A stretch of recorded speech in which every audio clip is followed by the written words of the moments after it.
I cut ties with my entitled sister after she got me into honor unalive by my family. Now my mother demands I invite my sister to my wedding, so I uninvited my mom too. Buckle up. It's going to be a long one. And I'll start from the very beginning so everything is clear. I 28F and the oldest of four, 3 sisters and our youngest sibling, a brother. The second child, let's call her Pickle, is 2 years younger than me. The next sister, let's call her Cupcake, is 5 years younger, and our brother is 11 years younger. I won't mention my brother much since our relationship is great. The same goes for Cupcake. We've never had any issues, even in childhood. Just pure love and friendship. Now let's go back to where it all started. You won't believe it, but it began when Pickle was born. I don't remember any of this, but my parents swear I was jealous of her as a toddler. They always reminded us of the things I supposedly did to get her into trouble. Fast forward to me learning about childhood psychology in university and realizing how normal it is for a firstborn to feel displaced or jealous when a sibling arrives. What my parents should have done was help me bond with her, get me excited, involve me in caring for her, not just show up one day with another baby and start focusing all attention on her. And even if they didn't prepare me properly, they could have at least stopped bringing it up for the rest of our lives. Pickle still holds on to this story like it defines our entire relationship, insisting that I've hated her since day one and that I am the problem. Come on, I was literally 2. I don't remember a thing from that age. We never got along. Ever. We fought constantly, verbally and physically, throughout our entire childhood. My parents didn't really try to help fix it. Maybe they thought we'd grow out of it. We're also completely different personalities. We had to share a room until I was about 10. She was messy. I was neat. She broke her toys and mine. I've always cherished my possessions. It really hurt to see her destroy the things I valued. But we had to share, and I didn't get a say. My mom was the main parent since my dad worked as a truck driver and was gone most of the time. I became the second parent very young. I had to clean, help my mom, and look after my younger siblings. Pickle wasn't good at chores, so naturally, it was easier for my mom to make me do everything rather than teach her. By middle school, Pickle already had issues with everyone.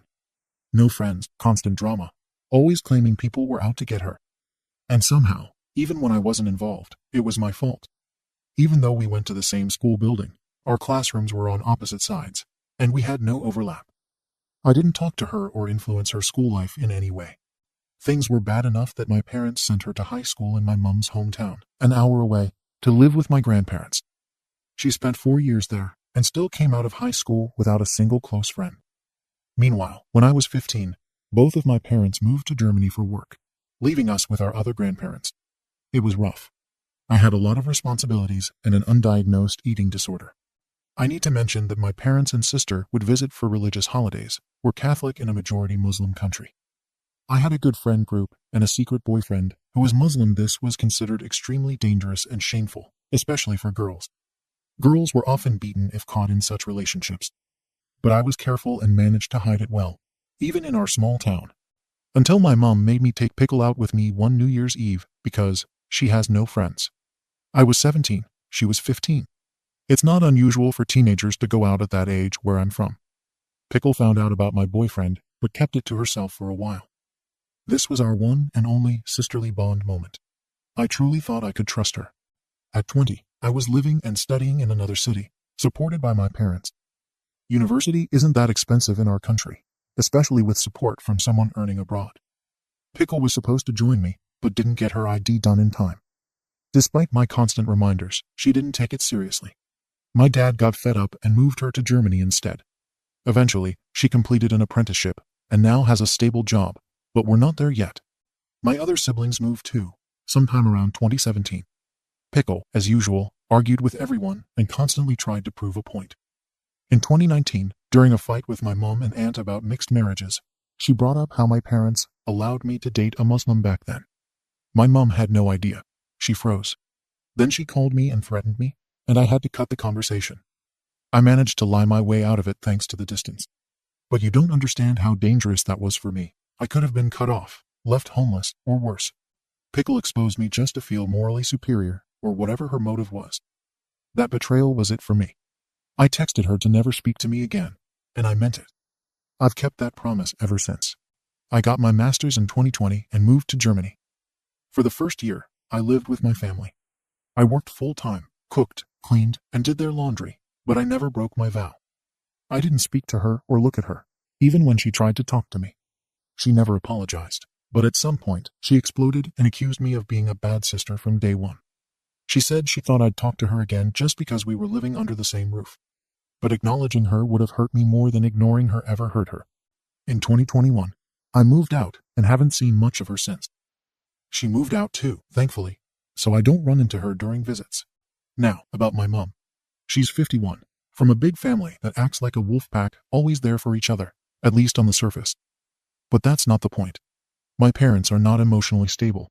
They went through war as teenagers, which explains some of their parenting issues, but not all.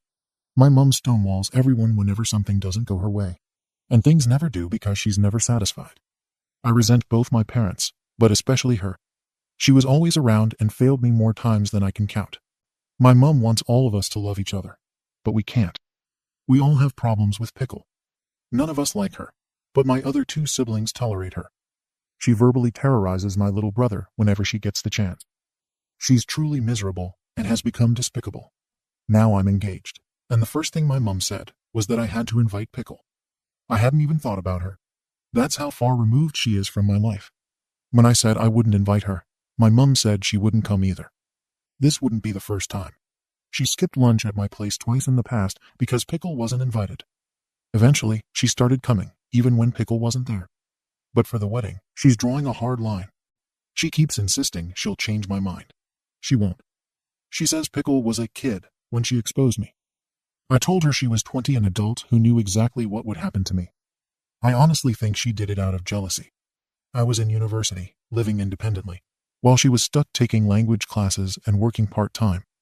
She needed to pull me down to feel better about her own life. I've found peace since cutting Pickle out.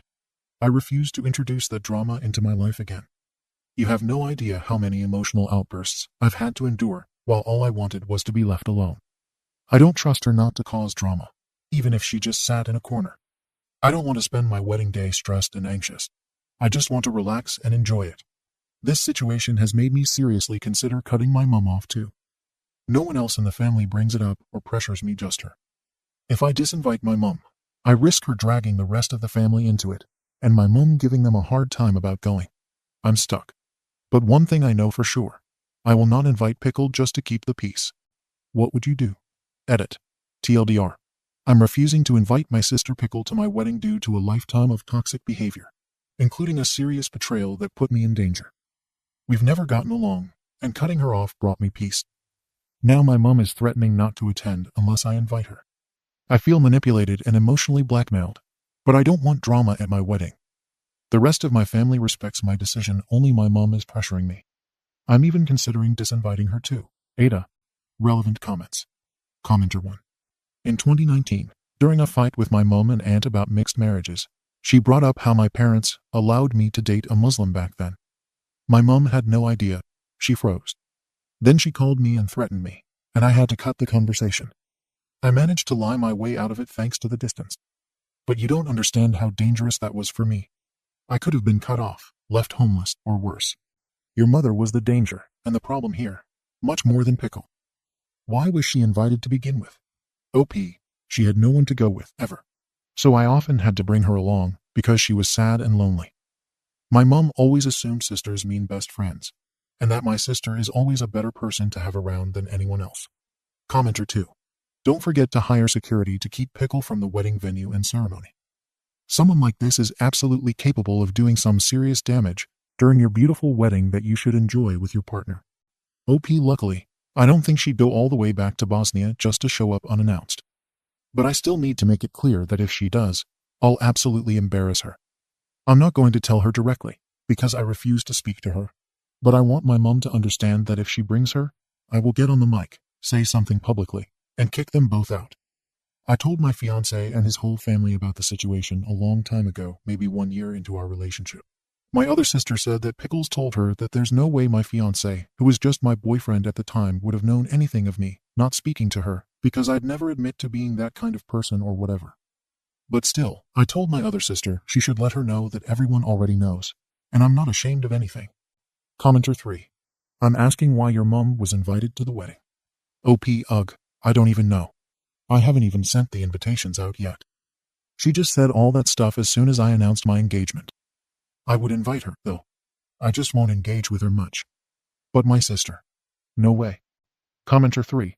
I guess I'm having trouble understanding why your sister revealing something about you to your mother is so much worse than the fact that, by your admission, your mother is racist and was a source of danger for you. She also is the one who created the dynamic between you and your sister. Nothing your sister has done is as bad as what your mom did. Like, what's the conflict there? Don't invite either of them. OP. To understand my parents' view on dating a Muslim, you would need to know or do research about the history and all the bloodshed in my country over centuries, but also the war they lived through. It's not really racism. They are afraid based on their experiences. I was born after all that, and I have no negative feelings like that. I have no prejudice towards any religion, but it's hard to explain that to older generations. It will be a while until there's peace and true acceptance in that region. NGL. There might even be a new war soon, and I'm so glad I'm not there anymore. Commenter 4. Honestly, OP, I've heard of sisters doing much worse. Like sleeping with their sister's husband, and then contesting the will of their deceased parents to drag them through court, and use up most of the inheritance on lawyer fees out of pure pettiness and jealousy worse. I kept waiting for the SHT to hit the fan in this story, and it never did. A 20-year-old is a child in my eyes, especially with how immature and socially awkward your sister is. I'd personally forgive her and try again to be friends as adults. She's probably grown up significantly in about a decade. It's pretty crazy work living together and never looking at her once. Sounds like you learned that stonewalling from Ma. Do you really want to be like her in that regard? If you were legitimately about to be an honor killing, I'd never speak to her either. But if it was the threat of racist religious parents cutting you off, sorry, but that's livable. I once brought home a brown boyfriend my sophomore year of college, and my waspy parents, who I knew were racist, but not that racist, financially cut me off. It was hard working at a few bars to support myself between classes, but not the end of the world. That reaction is also more on your parents than on her. Clearly she was jealous, and most 20-year-olds aren't mature adults. Ultimately, it's your day and your decision who you let in your life. Sounds like you already made it and are looking for vindication. I'm glad all these other commenters can give it to you. But eldest daughter to eldest daughter, you know you're better than this. OP, why do I have to be better than this? I don't want to make myself feel bad just to make others feel good. I don't want to be friends with her because I know she has not changed. As I mentioned in the post, she is still starting drama with my other siblings all the time. An example. When she goes to visit them, she goes straight to my brother's room, where he's gaming with his friends, and starts harassing him, telling him he will be a failure, and that he will never succeed if he doesn't stop playing games and focus mainly on studying. His grades are fine. She just wants to harass someone. She gets my mother involved and says that she needs bonding time with her brother and sister, and that my mother needs to force him out of the room to come out and play board games and do whatever she feels like. Additional information from OP after reading the comments. OP, safe to say I'm not the problem, since all the comments so far are backing me up. I also thought of something kind of funny that you might find entertaining. When we were teenagers, my sister used to threaten self-harm with a butter knife whenever we argued. It was so over the top that I couldn't help but laugh, which obviously made her even more upset, and then the whole cycle would start again. Update. 2 days later. Small update. This has been weighing heavily on my mind lately. I couldn't stop thinking about it, so I finally texted my dad. I asked him directly if he would come to the wedding, even if my mother chose not to. He called me and started going on about how marriage is a sacred sacrament, and how he hopes that by next year, I'll come to my senses and forgive my sister. The moment he said that, all your comments and advice came flooding back. I stopped him and said something along the lines of, "Please stop. I need to say this again. Even though I've said it countless times, I will never forgive her. I don't think about her, I don't miss her, and I don't wonder how she's doing. Since cutting her off, I've found peace. No sudden drama, no emotional chaos, just peace. I won't give that up. And don't start with a sacrament talk.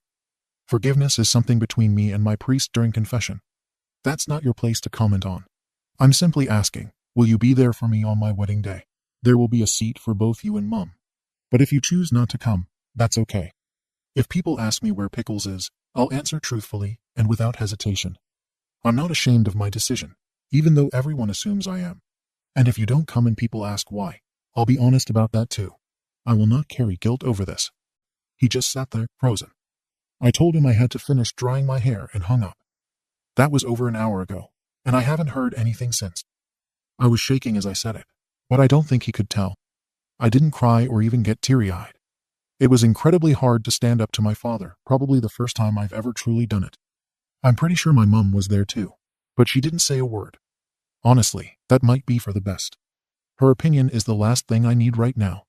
If they choose not to come, my best friend's big brother, who's been like a brother to me for years, will walk me down the aisle. He's shown me more kindness and respect than any blood relative ever has. I won't be heartbroken if my family doesn't attend. What really hurts is having to deal with this situation in the first place. I wish it weren't even a topic. We'll see what happens a year from now when the wedding comes. But one thing is certain. Pickles is not invited. That's a firm boundary I will not budge on. Honestly, I'm just surprised my dad took my mom's side. I didn't see that coming. TLDR. I confronted my dad about whether he'll attend my wedding, even if my mom doesn't. He tried to guilt me into forgiving my sister, but I stood my ground and made it clear that I've found peace without her. I told him the decision to come is his, but I won't be ashamed or silent about my choices. If my parents don't show, my best friend's brother, who's like family to me, will walk me down the aisle. It was hard, but I finally stood up for myself. Relevant comments. Commenter 1. What on earth is wrong with Pickles? How can she go through school with 0 friends and your parents not getting her any intervention? OP. It's a cultural thing to dismiss mental health issues in the region. It's not taken seriously. I remember so many times when we argued, she'd go into the kitchen, pull out butter knives from the drawer, and act like she was going to cut herself, sobbing the whole time. I couldn't even take it seriously. I actually laughed at her, which of course made things worse. I know that wasn't the right reaction, but I genuinely didn't know how else to respond. I was probably in my early teens then, and she's 2 years younger, so yeah, we were both just kids. Another memory is from her final year of middle school. Every class does a big trip at the end of the year, and when her class went away for a few days, something happened. She apparently caused some kind of drama. No one really knows the details, but I heard she was threatening to jump off the balcony. It became a big deal at the hotel. Everyone was concerned.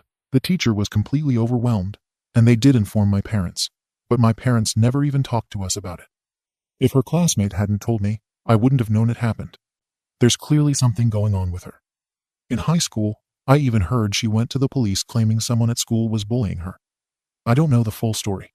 Families don't talk openly about these things, and people keep them hidden. I honestly don't even remember who told me. It might have been one of our relatives. But yeah, it's clear she's struggling with something. Still, I don't think it's up to me to fix her or be her therapist. That was my parents' responsibility when she was younger, and now it feels like it's just too late. Commenter 2. I don't know you, but I am so very proud of you for standing up for yourself. Also, I noticed that you said you currently live in Germany. As I do too. Catholic weddings, at least in the South, where I live, don't have the American walking down the aisle, where the groom awaits the bride being given to him. They usually have the couple walk in together to symbolize the new way they will be starting with this ceremony. I don't know how far you are in your preparations, but maybe this could either be a nice alternative to not meeting your father, or you at least know what a priest might bring up during your consultation. Best of luck. I hope you have a great wedding day. OP. Thank you for your kind words. I live in Germany, and my fiancé is German, but the wedding will take place in my hometown church in Bosnia, as that's the tradition in my culture. There, the groom waits inside while the bride is brought in by her father. I'm not too upset about it, though. My best friend's older brother will be walking me down the aisle, and I know he'll do a wonderful job. Sometimes, the family we choose can be even more meaningful than the one we're born into. OP should consider going NC with her parents. OP. I've decided not to visit them or invite them over. From now on, any communication will have to come from their side. I will send them the wedding invitation once it's printed, simply so they can't say they weren't officially invited. But I won't engage in conversation with them. If they reach out about this topic, I'll shut it down immediately. OP explains the culture traditions to marry in her hometown. Was that something she wanted to do to get married? OP. It's something that I was looking forward to since, forever ago. Even if the groom is from a different town in my country, the tradition is for him and all of his guests to come to the bride's city for the church wedding. We will have the city hall wedding here in Germany, and a small lunch with the closest family members afterwards, his family, my 2 nice siblings, and my chosen family. Is any of OP's siblings planning to come to the wedding, or has her mother threatened them? OP. My sister says she's coming, and that she will bring my brother with her. But that is still unknown, as he will still be underage at the time of the wedding. So it could be that my parents prevent him from going, which I wouldn't put past them. Thank you for